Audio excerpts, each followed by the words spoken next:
तर 31 डिसेंबरच्या पार्श्वभूमीवर कोल्हापूरच्या मटण आणि फिश मार्केटमध्ये सध्या गर्दी पाहायला मिळते। मटण, चिकन आणि फिश खरेदी करण्यासाठी खवय्यांनी मोठी गर्दी केली आहे। तर सरत्या वर्षाला निरोप देण्यासाठी अनेक पर्यटक देखील कोल्हापुरात दाखल झालेत। त्यांनीही या फिश मार्केटमध्ये फिश घेण्यासाठी गर्दी केली आहे। याचाच आढावा घेत खवय्यांशी बातचीत केली आहे आमचे लोकशाहीचे प्रतिनिधी सतेज औंधकर यांनी।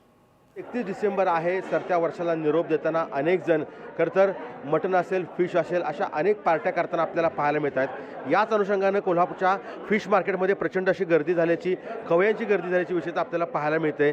या ठिकाणी मोठ्या संख्येनं माशाची देखील आवक झालेली आहे आणि साधारणतः 100 पेक्षा अधिक टन मासे या ठिकाणी दाखल झाले असून या ठिकाणी ग्राहक देखील खरेदीला गर्दी करताना पाहायला मिळत आहेत। 31 डिसेंबर म्हणले की मोठ्या प्रमाणावरती कोल्हापुरात तांबडा पांढरा रस्सा, मटण आणि त्यासोबतच फिश हे या मार्केटमध्ये नेहमीच गर्दी असते आणि आज आपण पाहतोय की या दृश्यांच्या माध्यमातून खरंतर सुरमईची मोठ्या प्रमाणावरती आवक जी आहे ती या ठिकाणी झालेली आहे आणि त्याचाच हे जे ग्राहक आहेत ते या ठिकाणी आपल्याला घेताना पाहायला मिळत आहेत। विविध प्रकारचे मासे आहेत आणि त्याच्यासाठीच हे सगळे दाखल झालेले आहेत। आणखी हे सगळे ग्राहक आहेत ते या ठिकाणी फिश घेताना आपल्याला दिसून येत आहे। मटण मार्केटमध्ये पण काहीशी गर्दी आहे, चिकन घेण्यासाठी गर्दी आहे आणि कोल्हापूरकर नेहमीच खवय्ये म्हणून ओळखले जातात आणि आजच्या पार्टीचा जो बेत आहे तो अगदी रंगीत करण्यासाठी फिश मार्केटमध्ये आज गर्दी झाल्याचं आपल्याला पाहायला मिळत आहे।